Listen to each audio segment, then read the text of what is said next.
When I was starting out in the SEO world, I was tunnel visioned because I was looking at the metrics that I needed to look at to get to the success that I needed to reach. So I think as marketers, we kind of sometimes get stuck by people pushing us into corners and saying, we need to do all of these things and you need to figure out how to do it for this amount. Well, if you're in a competitive market, you want to see how frequently are other people posting content to give you a sense of, okay, what am I up against? If you're not going to do something right, then don't do it at all.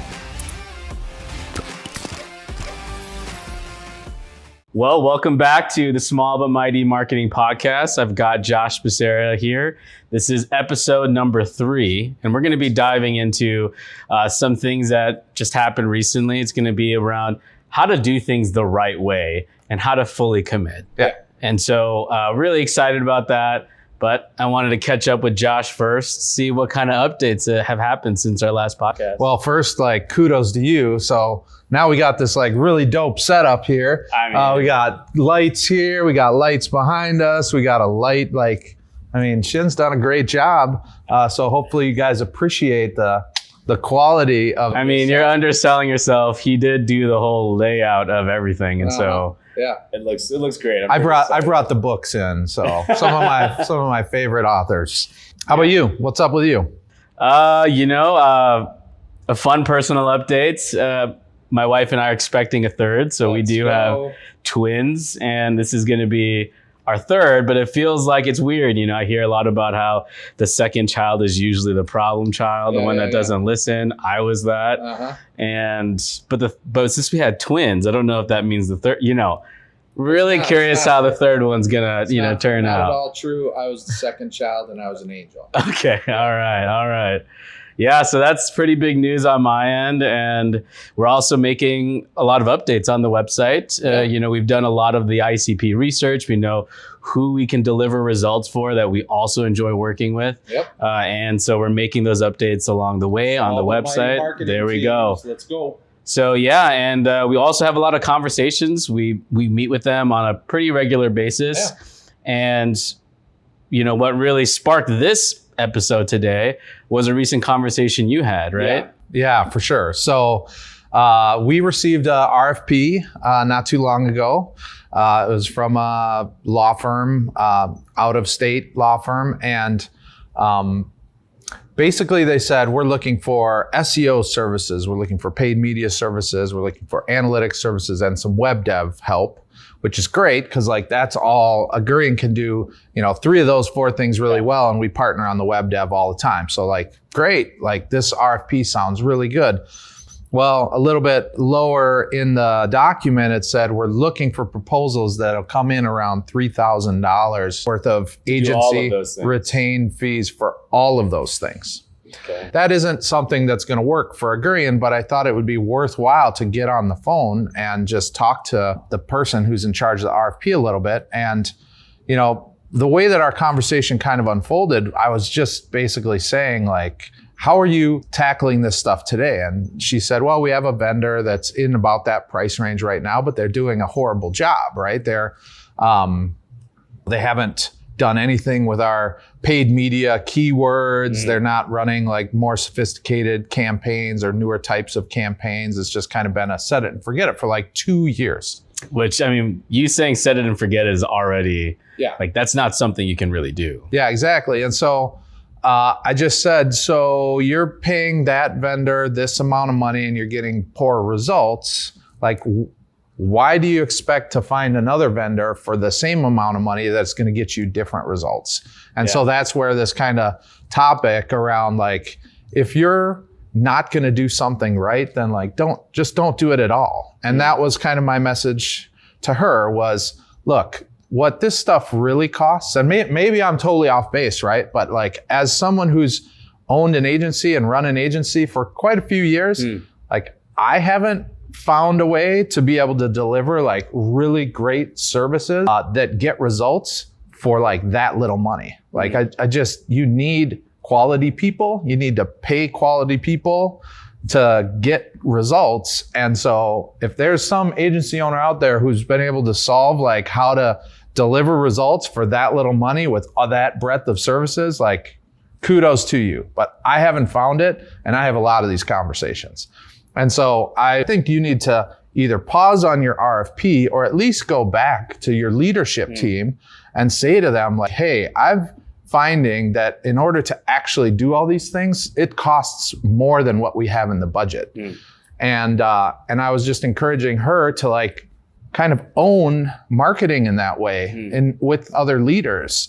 You know, I imagine that the budget got set $3,000 a month, probably by the CEO and the CFO. And as a marketer, unless you want to like dig a hole for yourself that you're going to bury yourself in a year's time, you need to be able to stand up and say like, hey, this budget isn't going to work if we want to do it right. So either we got to choose out of those things, let's do one of those things and do it right, or we need a different size budget, or if we don't have that ability, that's fine. Then we're just going to reallocate that entire amount of money to something else that could deliver value from a marketing perspective. That could be like some really great asset, like a video asset that they could use on their website, that they could use with their sales team. So I think as marketers, we kind of sometimes get stuck by people pushing us into corners and saying, we need to do all of these things and you need to figure out how to do it for this amount. And so that was my little pushback in that conversation, which at the end of the day, she thanked me. She was like, thank you for, having this conversation. It's really meant a lot to me. I've learned a lot. So I feel like, while we might not be the right fit for this particular situation, what we do need to do is like, as marketers, start stepping up and owning our stuff. Yeah, I mean, there's definitely signs, where the budget, I think, was a little bit higher, right? And then they lowered it for this RFP, which could mean a couple of different things, right? Like the business might just be drawing down a little bit and they want to be more conservative, or maybe marketing doesn't have the confidence secured with leadership to at least stay or acquire more, get more budget to act on it. And I feel like, that is a tough challenge, and that does require whoever is leading marketing to really look back, assess what's going on, paint that picture for leadership.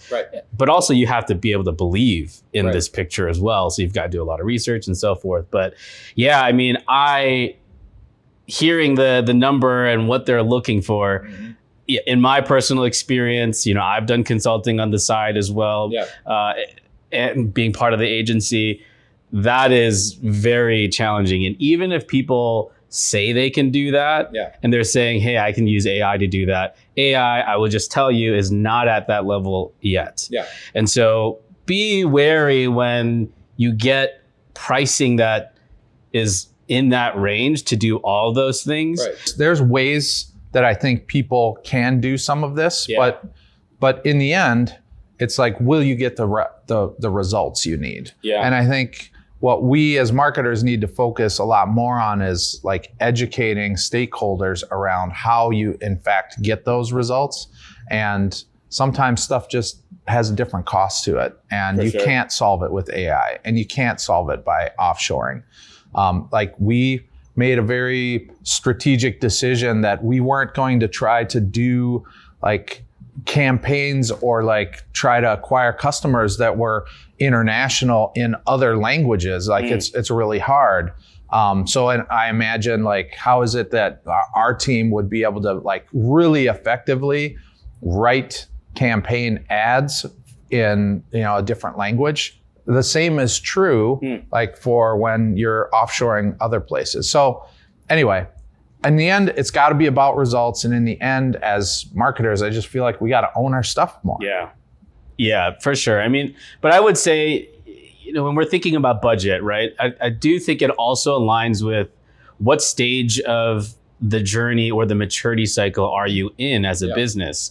There are times where maybe that is all you can spend, because what you need right now is someone that just runs the tasks. The administrative things, if you've got ads that are already working, or you require more management as opposed to strategic thinking. Maybe that works, right? Because that might mean you've got that set in stone. But as you evolve, as your marketing becomes more mature, the type of people you need are strategic thinkers, right? And that, I think, starts to create the gap between, the pricing that you start to get from and bids that you get. Yeah. Because what you're also paying for is the experience and the learning that they've acquired over time. Yep. And so when you are hearing bids that are maybe on the lower end, I mean, there's a couple of different things you're going to have to worry about. Well, one, if they're underselling themselves, it usually leads to burning out on the account. Yeah. Because they're just not getting the pay that they want. And now all of a sudden they're going to start drawing away from your account to focus on other things.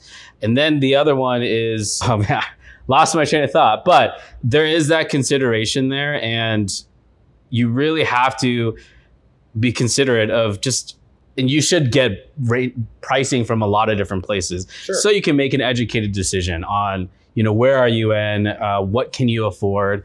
And I think that the big takeaway here is that the more you pay in terms of the pricing and the bids that you get, it is usually because of the experience. And that experience is so valuable, especially when you want to stand out amongst a competitive landscape. Yeah. I mean, I feel like the other thing that's a big consideration is like, what is the lifetime value of whatever this prospect or this future client is?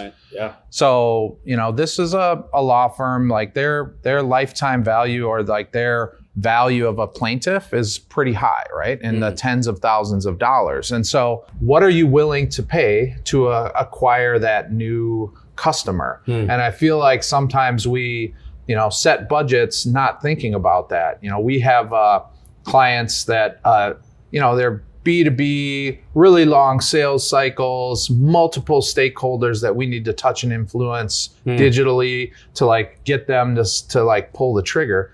But if we can get one customer to like buy because they're doing like huge projects, it's like worth millions of dollars to them.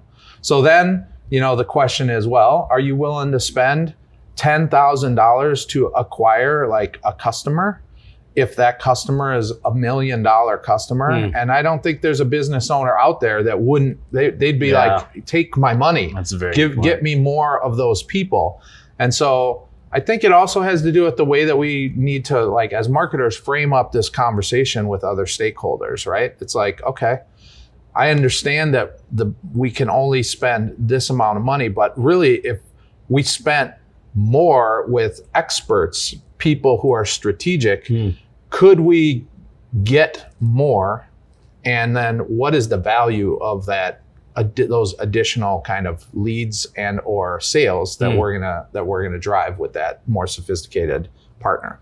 Yeah, the other piece with budget, and I can dive a little bit into, what's really required to do things the right way, right?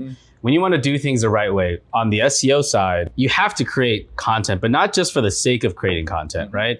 The difference between someone that's experienced and someone that might just be focusing on the tactics and know, okay, I need to check this tool, then this tool, yada, yada, yada. What usually is missing is the language and being able to empathize with your target audience. Sure. And how do you figure that out? And that is experience, right? And so that all has to go into content creation. And then you also have to consider, well, if you're in a competitive market, you want to see how frequently are other people posting content to give you a sense of, okay, what am I up against? Am I going to get to that level with this budget to get quality content at the frequency that they're doing? And if not, then you might be potentially wasting money because you're not going to even get out of the starting block. You've got, on the paid advertising side, there are some markets where to reach that person that you're going after is just high. The costs are high because everyone knows. It's competitive. If my LTV is $1 million and it costs $10,000, there's other people there. And so if you have a really limited budget, you might not be able to test. You might not be able to see it through that the ad that you do have that might be successful, you just won't get that because you just didn't have enough money. Yeah, you run out of budget Exactly. every day and you pay for 3 clicks and your budget's gone. Yeah. There's just not enough data. That's exactly it. So you have to consider that when you are looking at this, the pricing that you get, the budget that you have, if you really want to get there, it does require some research on your end to make the case, because If there are other people heavily investing, like look at the advertising activity of your competitors, look at the activity from the SEO side. And if you see that they're investing quite a bit into it, you know that they're on the other side, that they're getting some returns. Yep. And so that's a really good way to start framing your budgeting conversation and to set up to pitch the leadership that we actually need to grow our budget. Yeah. And that, I think for me, is the key to that conversation that I was having with that person. And generally speaking, I feel like that's where I need the most help. How is it that I can communicate to stakeholders like what is really needed in order to be effective and to like hit these goals and these KPIs that we're getting set in front of us? The ability to like have that conversation with leadership that they understand, that isn't so like marketing jargon, you know. Like, what do you mean by that?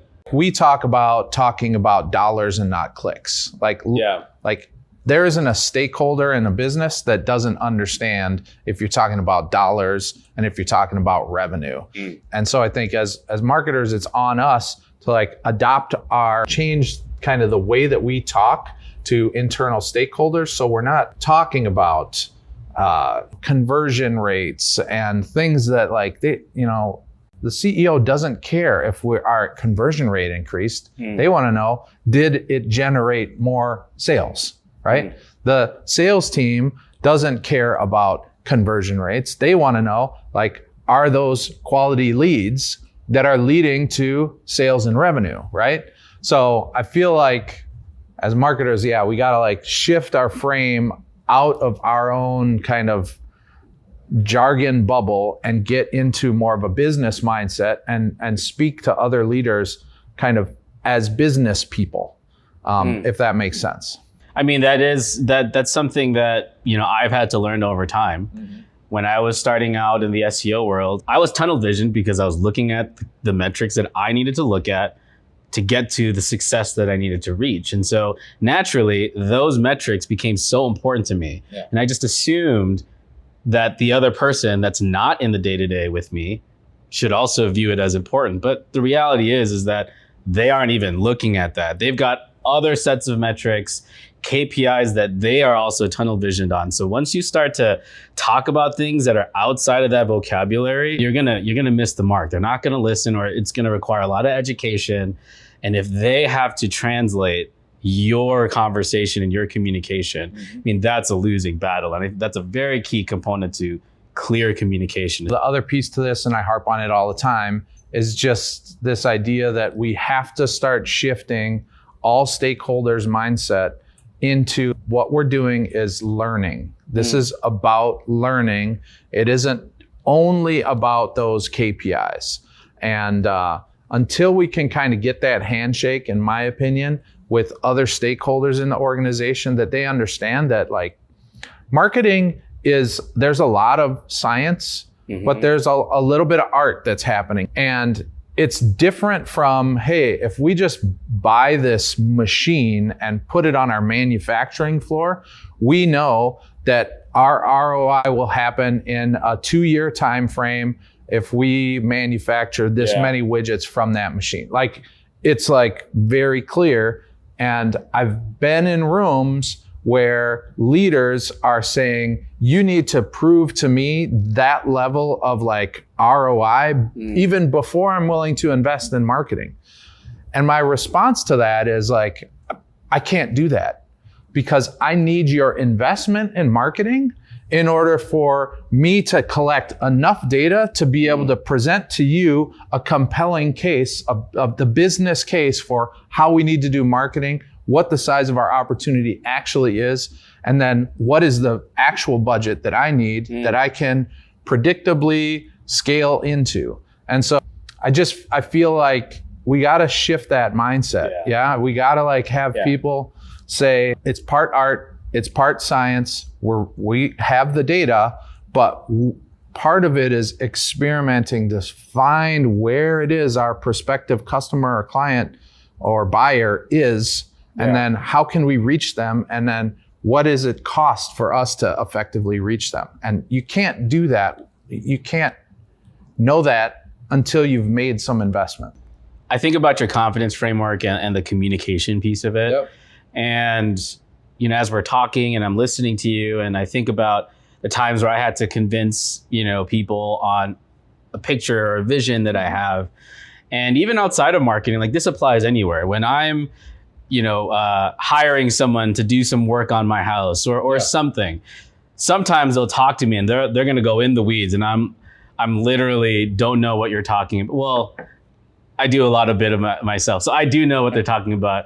But I went to the endodontics yesterday to get some potential root canal treatment. Oh, how fun is that? Oh man, I was sweating.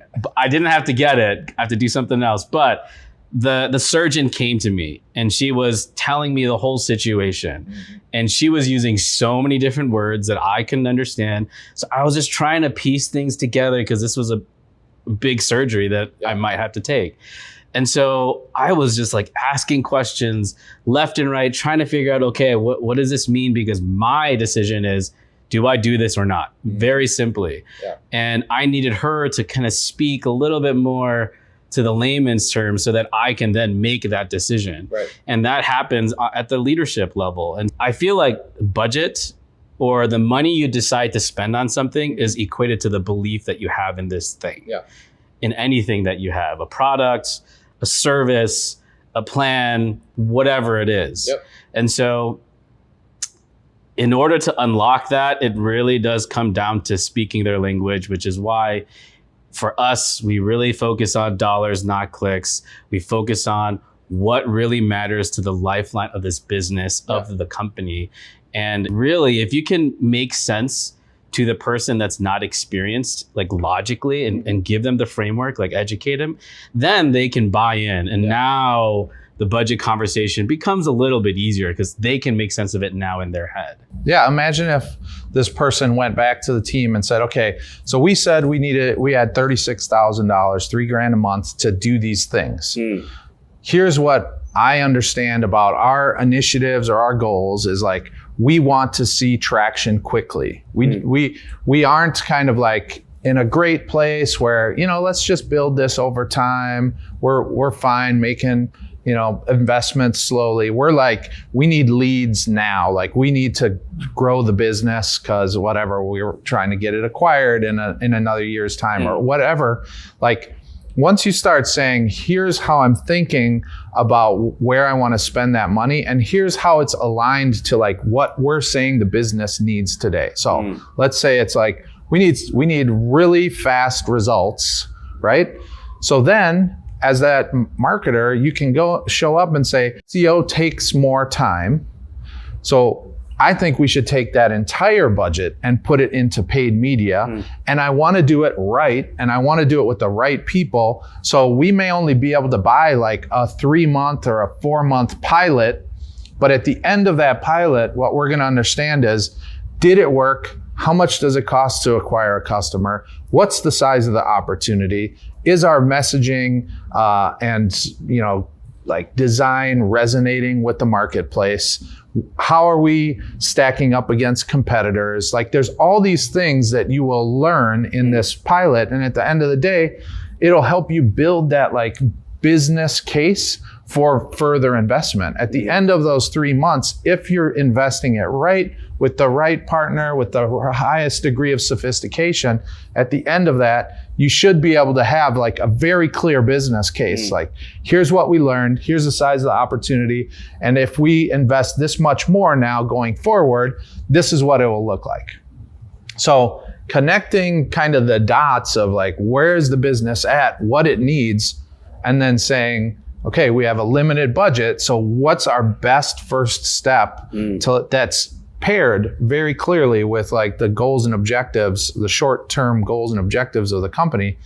That's where I think some of the magic happens. That's where like that education happens. And that's where as marketers, we start to be perceived a little bit differently in the room, right? So I would just, encourage people to think about their budgets in a different way and really align them to what you're hearing about like business goals. Yeah. I kept hearing a few words: investments, alignment, right? And I think that's truly what leadership has to do. Yeah. they need to invest in the right areas to hit the goals, the direction that they're marching towards. Yeah. And so it feels like if you are pitching something that is not aligning to where the boat's already moving, there's no way they're going to invest in that. Yeah. And so that is a great call out where you do have to consider the situation. Where is the company going? What is making leadership? What is making them drive? Like what's making them emotional? What is, where is their eyes on? And if you can bring that into that picture of how that supports that direction, I mean, you're going to win half the battle. Right. I think the next point then is, well, how does your solution or your strategy, you have to really paint that picture. Then you got to talk about how does this actually work? Because yes, I'm going to invest in you, but I also want to know how you're going to allocate my investment. Yeah. Like, is it going to go mostly in ads just so that I can just get a good enough understanding? And then once you give them confidence that this is how the investment's going to be used, then you talk about the benefits, you reiterate the benefits of once we do all these things, remember that vision? Okay, these are the actual metrics or the things you care about. We should see this to get us traction. And then finally, you do have to make that ask, that the next steps. Like, okay, now you believe in me, you believe in the picture, you see how it works. This is what I need to make that happen. I think that, you know, again, then it's just about the alignment, investment, communication, and that goes a long way, even beyond professional, you know, things too. So, yeah. I do think that, you know, when we're painting that picture, we also need to be really careful that we aren't over-promising things, right? So like part of instilling a learning mindset in an organization is like, I think our best foot forward is to do this like 3-4 month paid media pilot and work with this team because they're top notch and we will learn these things from this. I never said like, and we're going to crush it. I never said that. I said, here's what we're going to learn. We're going to learn about ourselves, our product, the marketplace, what platforms work. We're going to have a lot more data and information. And at the end of that process, the decision might be like, you know what? Paid media isn't right for this business. But at least we learn that and we know that now before just kind of like spending $500 of a $3,000 monthly budget on paid media, where at the end of the year, we're like, do we know it works or not? We have no idea because we really didn't spend enough money and we didn't really have a great strategic partner behind us. So like, that's where building a learning organization is so important. And so when we're painting that picture, we just got to be careful that we're not promising things, but what we're saying is, here's what we will learn. And I've found that, you know, obviously we love to win and there's a lot of data in winning, but there's also a lot of data in failure. And so as long as we're like understanding that even if it's just one campaign within a larger investment, this campaign didn't work, well, that's a learn. Like we can learn from that. That tells us something. And so we can't just disregard the failures either. It just always comes back to that, the learning aspect. Yeah. And when we think about, before we were talking about budgets, we're talking about, well, the better the talent, usually the more you have to spend. And it is because they've learned those things. And so when you are looking for agencies or consultants or in-house people, that is a really solid question, like to figure out is, how much did they learn? What is their learning framework like? Because the edge between this person and that person is learning. It's not that they're very good at this one tool. Yes, that will get you there. But the main reason why those people are able to get the most out of the tool or software or program is because of their thinking. It's because they thought, okay, I got to do this. Oh, this didn't work. And that's how you end up, right, uncovering these little hacks, these things that no one else is figuring out. And it's because of how they're learning. And so, again, bringing back to that budget conversation, if you're seeing bids pretty low, it could usually mean they also don't have enough time to learn. And so that will mean you're going to play the same game, get the same disappointing results. And unfortunately, even if, let's say, advertising, SEO, whatever works, but it didn't work for you, they're going to leave thinking it just doesn't work for my business. Yeah. And that's something that's hard to really climb out of. Yeah. That is tragic as somebody who has conversations and they're like, well, we already tried that. And I'm like, okay, did you? Like, how much did you invest? What team were you working with? What was the velocity? I mean, there are so many things to unpack when you hear oh, we already tried that and it didn't work. Doesn't work for our business. I don't believe it until I see it. So. Yeah. Well, I mean, this has been a great conversation. We've got our next podcast episode number 4. We're going to be talking about a great topic about delegating, elevate. I got those mixed up. Elevate, delegate. That's a really hard conversation to have with yourself, and that's what we're going to be really digging into in the next episode.